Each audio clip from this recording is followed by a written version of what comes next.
Hi, Craig Anderton here at the 2010 Frankfurt Music Fair for Harmony Central. The show is definitely smaller than last year, with many big names dropping out. It's all about the economy and concerns about the euro. But that didn't stop other companies from stepping forward with a lot of new gear, and here are highlights of what I saw the first day. MyMix is a clever idea, a personal monitoring system for studio or stage with the ability to mix different band members, alter tone, and add effects. But this also includes a card-based recorder that not only records your personal mix, but the raw files so you can always change the levels after the fact if you want. It's pretty slick, looks great, and is expected to sell for about $500. Universal Audio showed their plug-in emulation of the Manley Massive Passive, whose hardware equivalent has long been a favorite in studios and mastering suites. It not only sounds accurate compared to the hardware unit, but very impressive. Of all the companies hoping to make computer recording easy for guitar players, Cakewalk just might have nailed it. The VS20 is a USB interface, control surface with faders, has inputs for both mic and guitar, as well as a pair of onboard mics for capturing spur-of-the-moment inspiration, and also provides transport controls. But the big deal is that it has onboard DSP hardware using Roland's COSM modeling technologies, so you can record with processing and zero latency. But you can also record dry and reamp later on through the effects. The package comes with Guitar Tracks 4, a streamlined version of Guitar Tracks Pro that's really easy to use. The entire package is expected to street for under $300 and will even run on a netbook if you want an ultra-portable effects and recording setup. Alesis had the IO2 Express, which is all about a low-cost USB interface that nonetheless has an instrument input, insert jacks, metering, and switchable phantom power for the two mic inputs. SoundSaver from Bias records from vinyl or cassette and uses technologies from the Bias program's SoundSoap and Peak to clean up the signal, after which you can export it.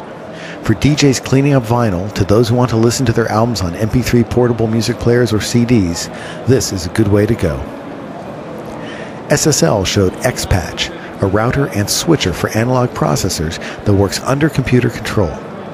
You could use it to create effects chains for patching into a mixer, or with DAWs that let you patch external hardware as if you were using a plugin. Guitarists can use it on stage to set up effects chains of analog effects, then recall them with MIDI commands. SSL also showed Soundscape version 6, which is designed for recording lots of sources at once with really clean audio for a surprisingly attractive price. A new product from Swedish company Electron is always an event, so their Octatrack caused a huge stir. It's an 8-track sampler designed for anything from sequencing to creative sound mangling. We got a good demo of it, so watch for the full video after we get back from the show. PreSonus is on a roll. Their Studio One Pro sequencer has only been out for a few months, but they've already announced that version 1.5 will ship in a couple weeks. It supports video and has over 45 enhancements, including input MIDI quantized during recording, but interestingly, this is undoable, and the browser is now bi-directional. You can export or save simply by dragging it to the browser. If you've seen previous Frankfurt reports, we've been following the progress of Copperland, an emerging protocol for networking music gear in a deep and obvious way. This show marked the first Copperland product, a broadcast mixer that will be exhibited at the upcoming National Association of Broadcasters convention.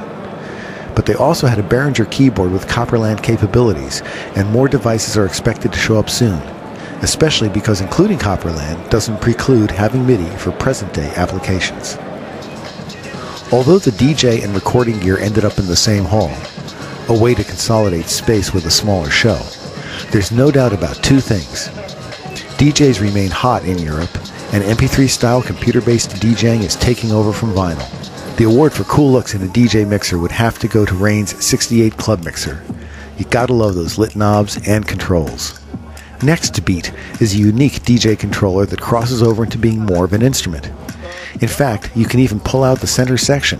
It connects via wireless to the bass and take it into the crowd.